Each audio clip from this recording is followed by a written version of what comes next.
అబ్రహాము శోధించబడి విశ్వాసమును బట్టి ఇస్సాకును బలిగా అర్పించెను అంట. ఈ 11వ అధ్యాయం ధ్యానాలు ప్రారంభించినప్పుడే అయ్యగారు చెప్పారు కదండి, ఈ యొక్క విశ్వాస వీరుల జాబితాలో నమోదు చేయబడిన చెప్పబడిన ఈ విశ్వాస వీరులందరూ కూడా దేవుని దగ్గర నుండి ఏదైనా ఒకటి పొందుకోవడానికి విశ్వాసాన్ని కలిగి ఉన్నవారు కాదు.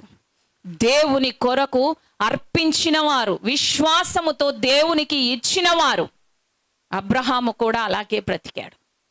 అబ్రహాము విశ్వాసమును బట్టి తనకు దేవుడు అనుగ్రహించిన ఏకైక కుమారుణ్ణి, తాను ప్రేమించు కుమారుణ్ణి ఇస్సాకును బలిగా అర్పించాడంట.